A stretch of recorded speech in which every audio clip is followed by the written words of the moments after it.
La verdad que nuestro musicalizador hoy se le ha dado por los temas de los 80, viene con El extraño de pelo largo, ahora está con zapatos rotos. Sonó Manal ahí para todos, ya te halagaron ahí. Tocó una fibra de los pibes jóvenes que andan por ahí afuera, digamos, escuchando esa generación, un ¿no? beso grande para el Turco Rato que nos escribió. Exactamente. Hablando de pibes jóvenes, mirá cuánta gente joven que hay aquí, con ganas de participar en política.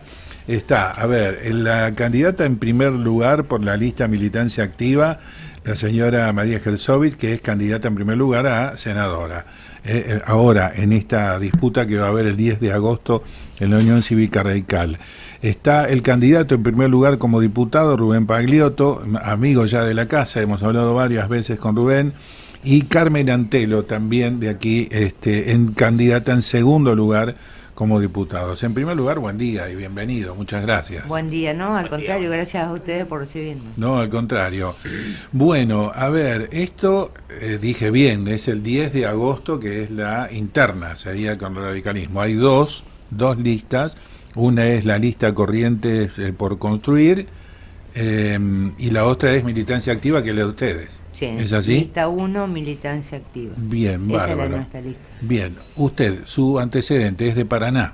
Yo soy de Paraná, a mí me invitaron desde UCR Activa a este grupo a integrarme. Yo provengo del montielismo. Ajá.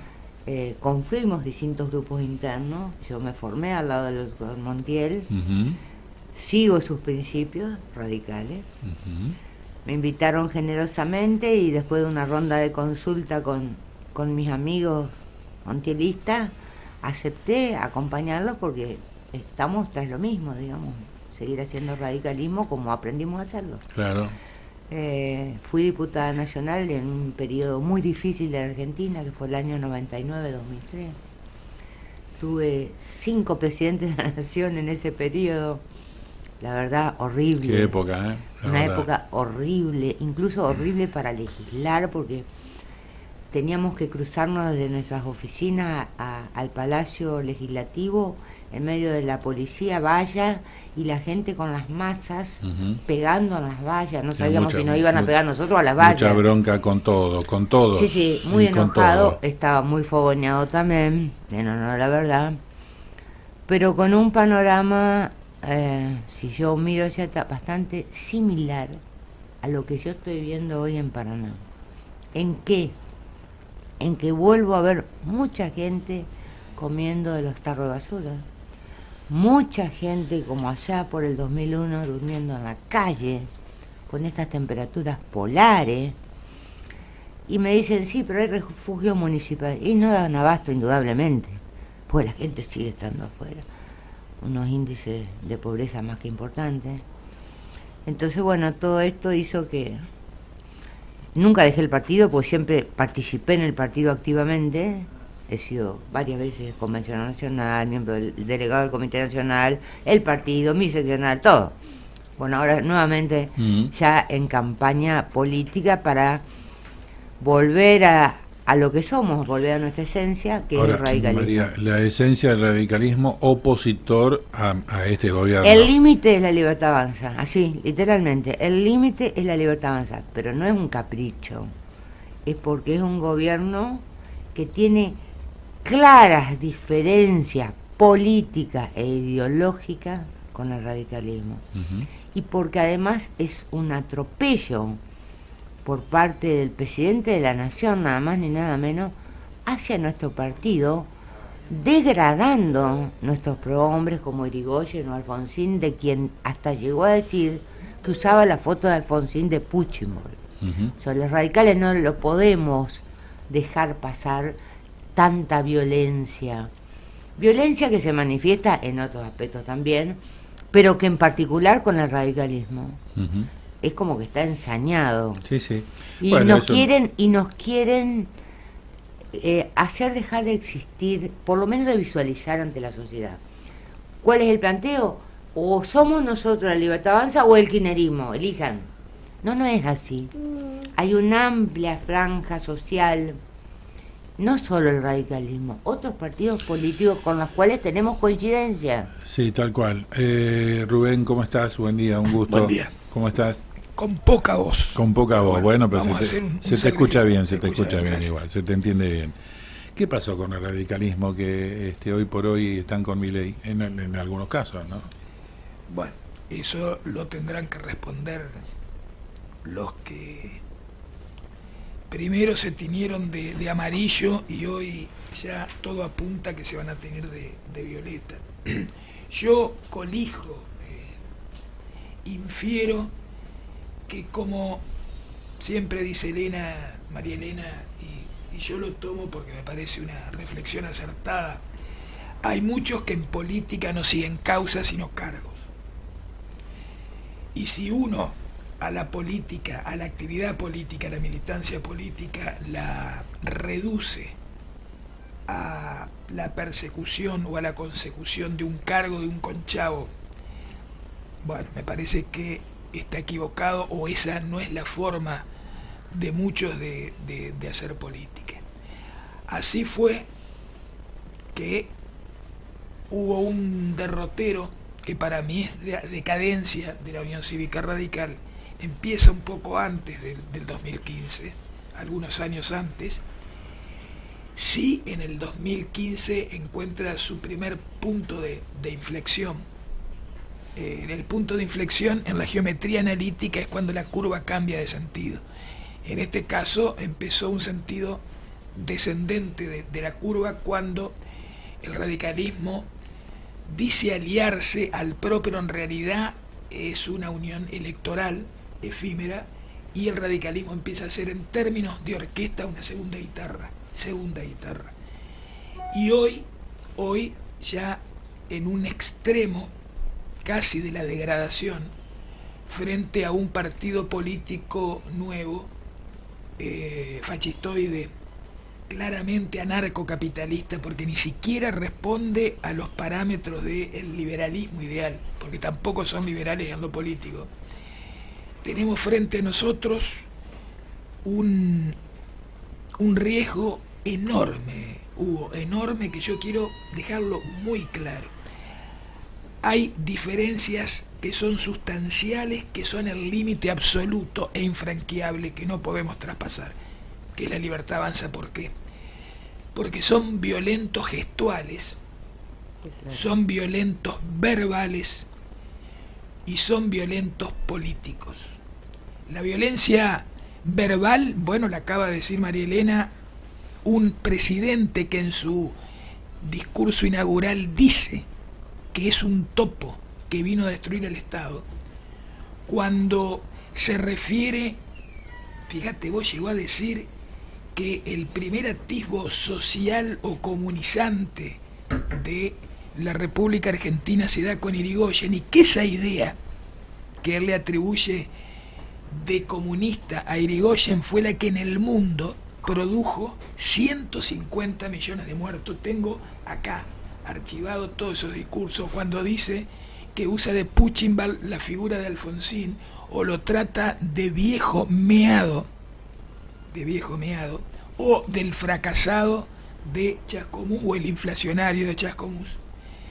Además de ser un insulto, porque está profiriendo palabras que son absolutamente injustas, hay términos que son irrepetibles, sobre todo en el horario de protección al menor, pero sobre todo en el horario de protección a la dignidad.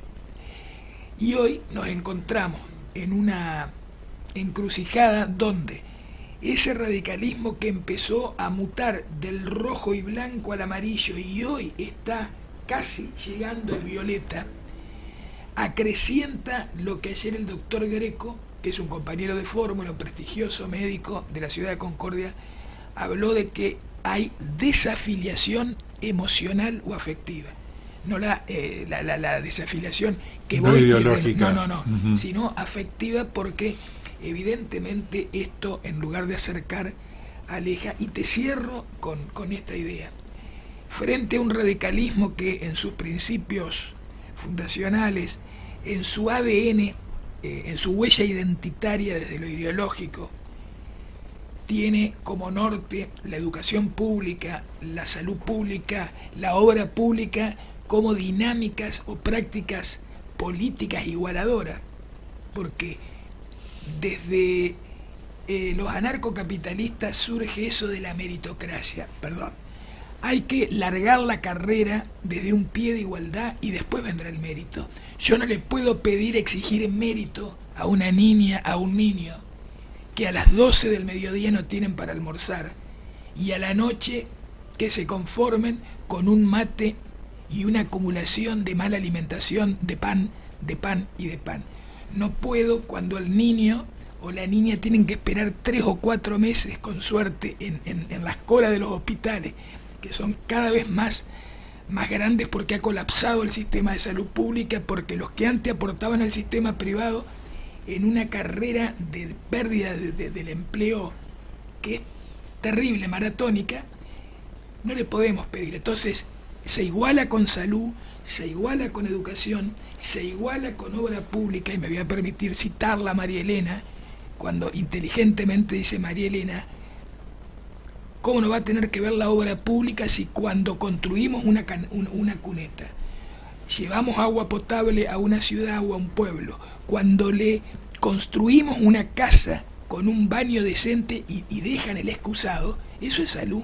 Entonces la obra pública está vinculada a la salud, y la educación está vinculada a lo que en otra época fue un ascenso social que permitía ese estado presente, en un estado amorfo, un estado enorme, hipertrófico, no, un estado con musculatura, no gordo, pero con musculatura, como para estar presente y generar un piso de dignidad. Uh-huh.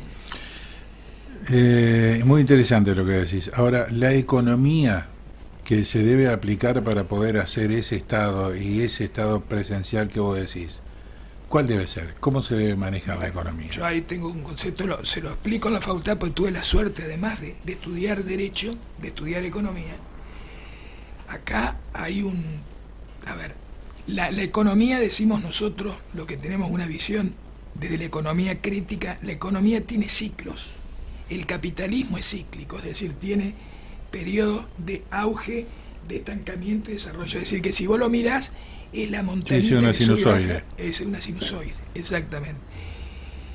Evidentemente la historia se repite. Este proceso económico que estamos viviendo es muy parecido, pero mucho más agudo, mucho más profundizado que el de Menem.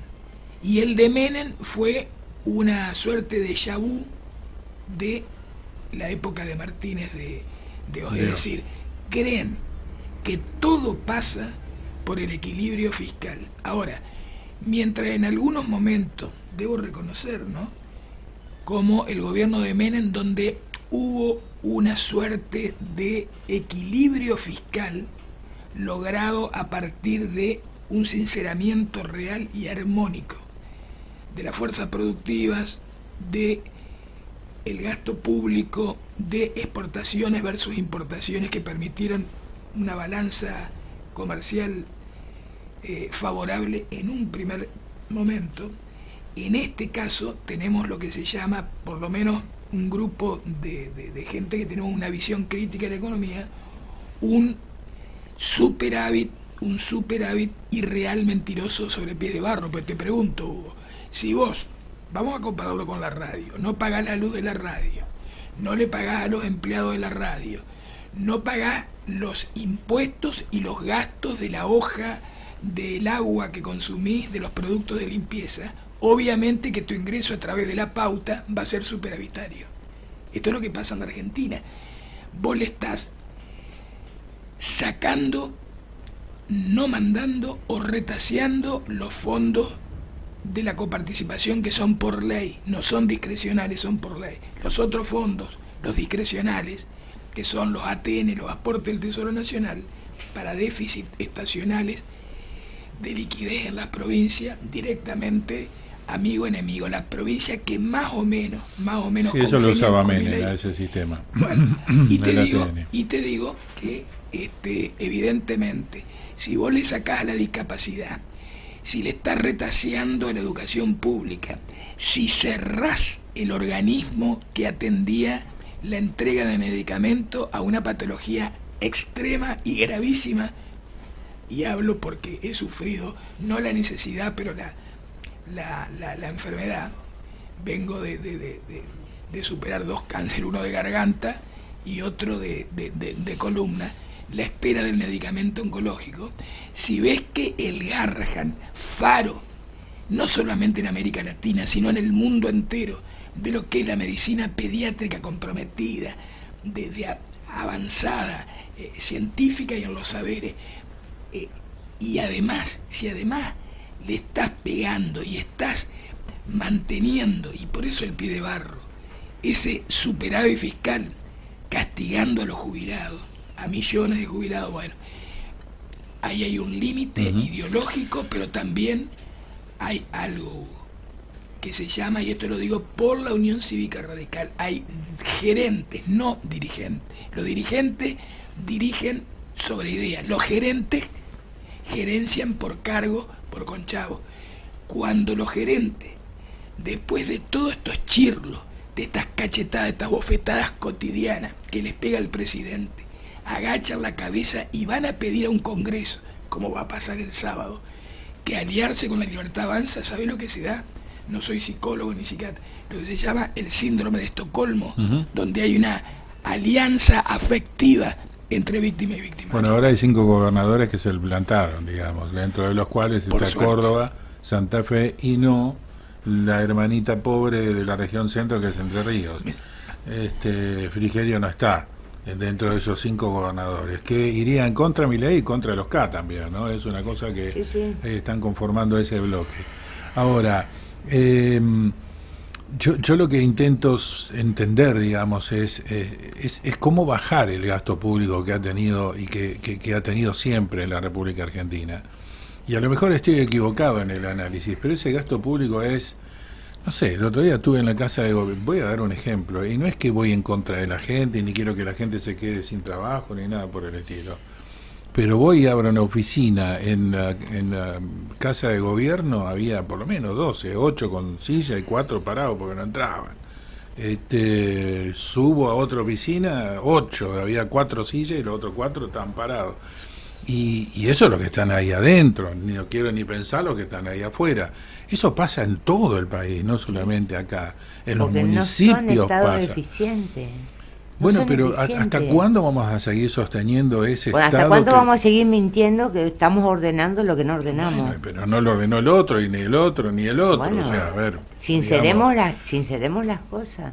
Lo que no me parece correcto, y lo dijo recién Rubén, es que el déficit cero o el equilibrio fiscal sea a cualquier costo, lo estén pagando los que menos tienen.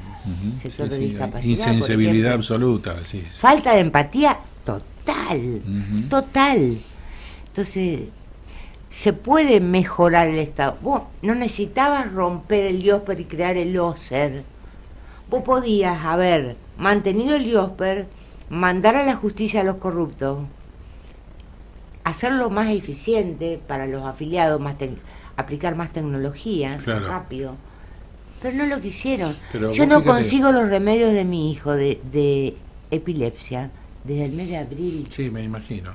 Pero ¿sabes qué? No vamos a conseguir eso. No se consiguió que la dirigencia política nos muestre la voluntad de no querer robar cuando hubo tanto problema con el tema de ficha limpia. Decía, ¿alguien se puede negar al tema de ficha limpia? ¿Te das cuenta? Decir, che, yo llego con lo que llego y me voy con lo que tengo. ¿Cuenta? Y sin embargo, acá no pasó no, eso. No, Hugo, yo entiendo tu pregunta, aparte, nos conocemos y yo sé, porque creo que hemos debatido este tema.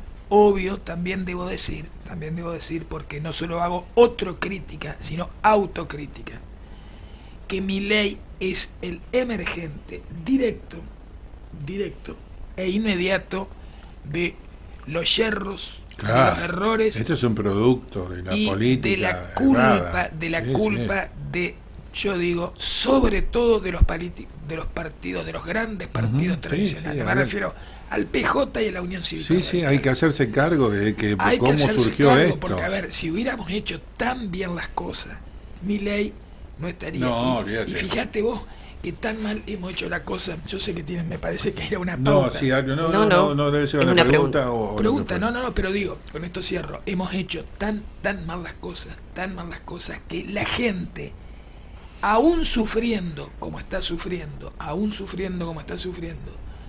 y aún, como me decía el otro día un jubilado, fíjate vos qué generosos son con el campo, que le bajan retenciones, y qué duros que son con nosotros. Que la micro no llegó todavía, la micro no llegó. Aún así, me dice este abuelo, 87 años, sí. Aún así, démosle un poco de tiempo. Bueno, está bien, yo creo que con una ingenuidad y con una bonomía, yo no veo en ese hombre mala intención, pero ojo. Quiero ir a la pregunta, ¿que de un oyente? No, es mía, tuya, la pregunta, es totalmente mía.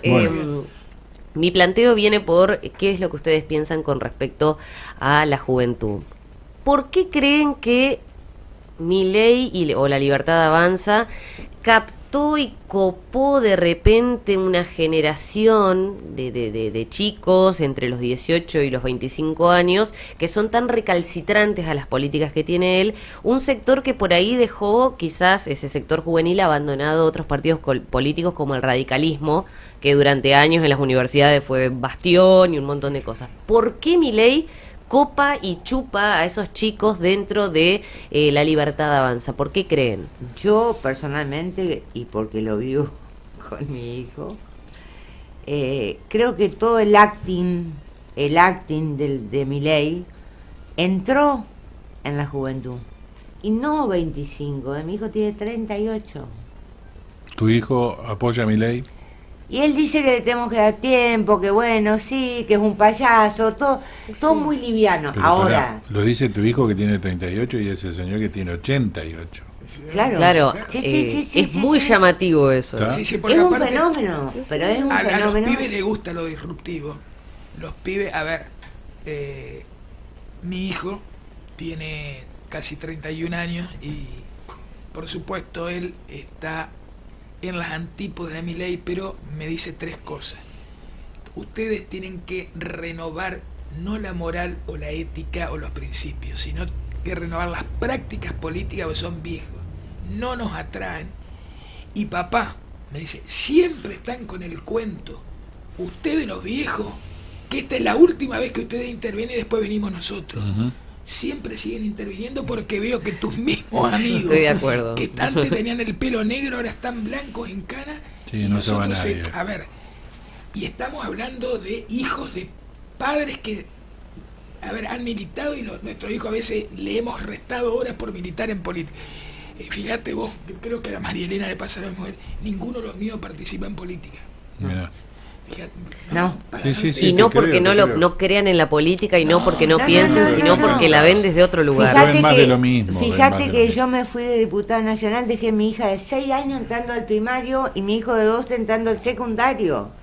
Sí, claro. Les quité 4 años de la presencia de mamá a diario, digamos, y venía los fines de semana, cuando podía. Claro. La verdad que quiero darle la palabra también a Carmen, ¿no? Que está aquí acompañándonos. Si podés girarle el micrófono ahí para ella.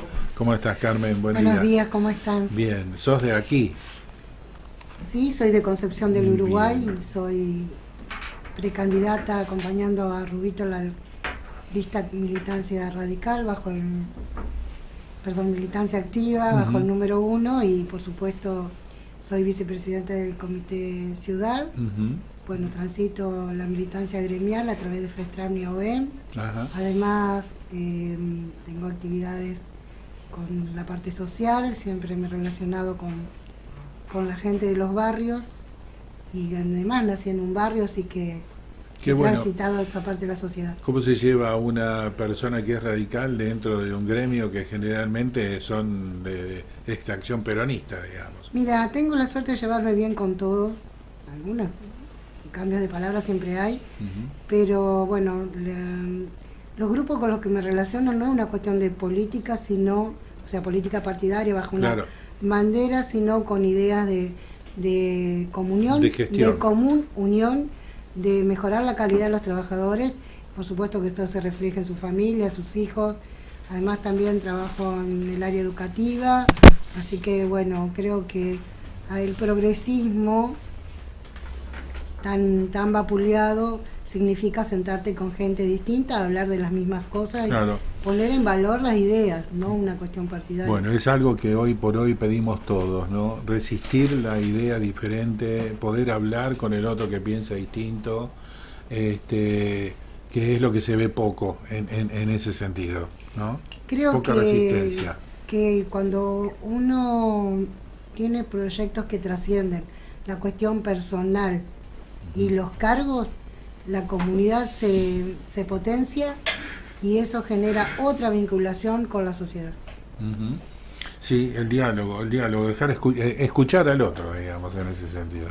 Sí, además respetar que no todos estamos en un país que es una república y es democrática, o sea, todos no vamos a pertenecer al mismo partido, pero tampoco vamos a permitir que haya ideas de la extrema derecha, por lo menos los grupos en los que yo estoy, consideramos que la extrema derecha es el límite, mi ley es el límite, y la lista de militancia activa nosotros tenemos muy claro que el límite no es el cargo, es los principios, los valores, reconocer que hay personas que se dicen radicales, no tienen conducta de radicales, tal vez los radicales que estamos en la calle como yo, tenemos la conducta sin necesidad de un cargo, o sea, nunca estuve en un cargo legislativo, nosotros no llegamos a los cargos por los cargos. Uh-huh.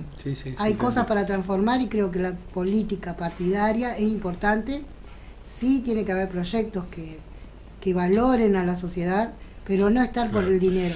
No, yo reconozco que hoy decidir estar en política es ponerle el cuerpo, bancarse que tienen a la gente prácticamente en contra, en el sentido de el desprestigio a la que han llevado a la política en la República Argentina. Hoy un intendente se come insultos desde la mañana hasta la noche, digamos, y los legisladores lo mismo. Sí. Pero me parece que en esto de la Hugo, ustedes, el otro día se lo decía a colegas de ustedes de una radio muy escuchada abierta de Chajarí. Ajá. Ustedes hoy han sido producto casi cotidiano, son los ensobrados. Bueno, sí, o somos para mi ley somos los pero mierdas. Así dice, sí. Bueno, los legisladores son las ratas. Claro, exacto, sí, en ese sentido. Pero, bueno, qué sé yo, la verdad. De algún modo estamos todos atacados. Perdón, ¿qué se puede construir desde el discurso violento donde desprestigian una profesión? Porque todos los que están en los medios son profesionales. Y por supuesto que cada uno tiene su vinculación ideológica, pero más allá de eso, lo que ustedes hacen es comunicar. Y eso es lo que les molesta, que ustedes comuniquen. Sí, o que lo critiques, porque tenés todo el derecho del mundo de criticarlo, no te está metiendo en la vida privada. A mí la verdad, si él anda de novio con Fátima Flores, o con no sé con quién, la verdad, no me importa. Yo te digo una cosa, porque siempre hay que decir las cosas, no esperar que las personas se mueran y decir las cosas como se llama el programa por su nombre. Quiero recordarlo, no hace falta porque con Hugo casi todos los días nos intercambiamos mensajes.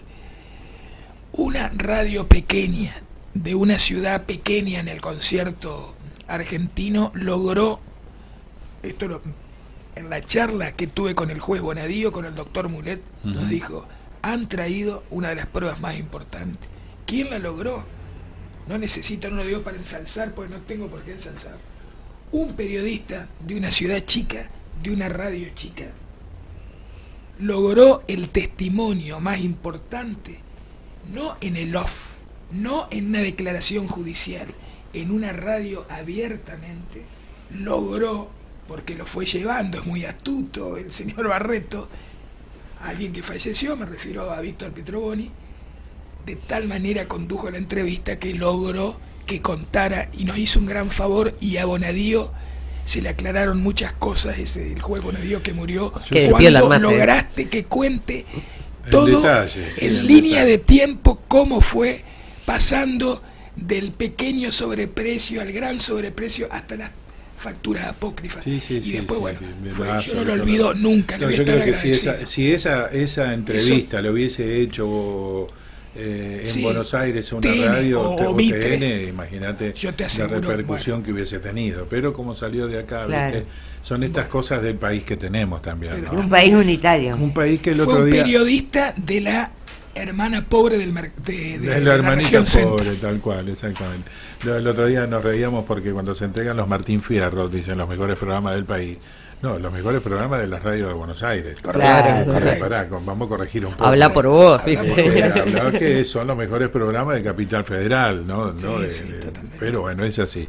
El asunto está en convencer, chicos, al electorado, al afiliado. ¿Estas son abiertas? Cerradas.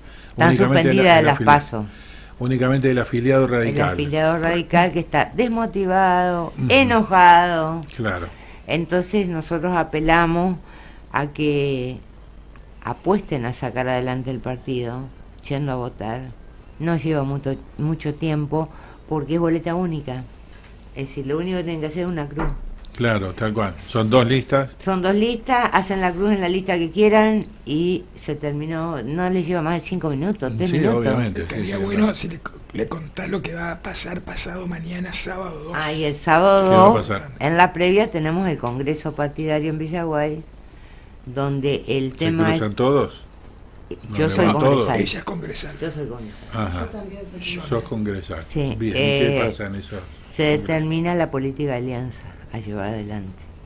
Tema fundamental. Bueno, pero sin la libertad fuegos artificiales. En una forma. Dicen tus colegas que va a ser para alquilar balcones. Sí, claro, creo que después del Congreso de Avellaneda, Ajá. esta va a ser en serio. Me mucho imagino. más importante que la convención de Gualeguaychú. Claro. Que fue cuando se hace la UTE, o sea, Unión Transitoria Electoral con el partido de Cava. Exacto, con el PRO, claro.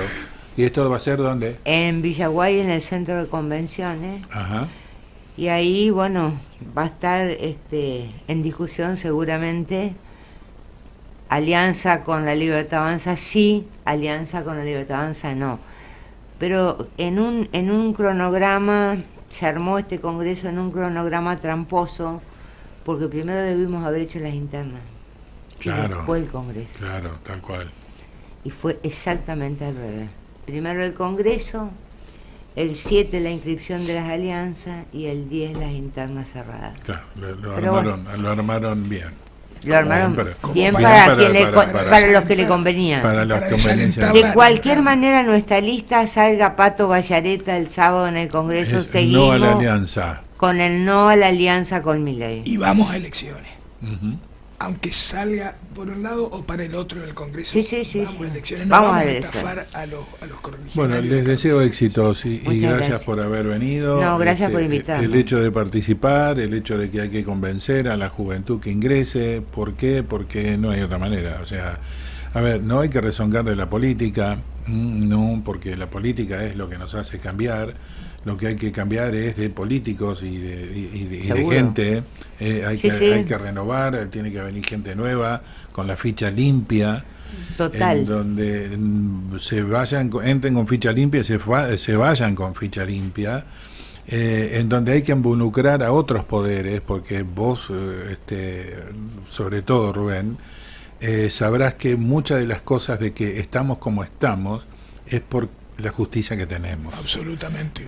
Entonces, es otro de los poderes a los que hay que ir a meter mano y también mejorar su funcionamiento. También es cierto, y respecto a lo que estás diciendo, que a tal punto es antidemocrático el presidente de la Nación, que con un 50% de vacantes en el Poder Judicial no hay nombramientos. Claro. Es decir, no quiero Poder Judicial. Al Congreso le da la espalda y los trata de rata. No quiero Poder Legislativo. Entonces, ¿quiero república? Yo creería que no quiere la república. Te diría que no, está más cerca de los chinos que otros. ¿Vos me podés decir qué podemos tener en común los radicales para hacer una alianza con Milei? Demócrata, con todas las letras, como ha sido la historia del radicalismo, ¿podemos hacer un acuerdo con Milei? Solamente en la cabeza de un disparatado afiliado se le puede ocurrir semejante cosa. María Gersovich, Rubén Pagliotto, Carmen Antelo, muchas gracias por haber venido. A ustedes por invitarme. A ustedes. Las 11:30. Bueno, el 10 de agosto son las elecciones. Ustedes escucharon cuáles son los argumentos que ellos han expuesto aquí para que los voten el día 10 de agosto. la otra lista la encabeza Benedetti, que está actualmente como legislador en cuanto a senador. Y para diputado va Abel Schneider, que es la lista Corrientes por Construir. Bueno, 11:30 exactamente, mirá vos cómo se nos fue la hora. Dale, pausa, ya volvemos.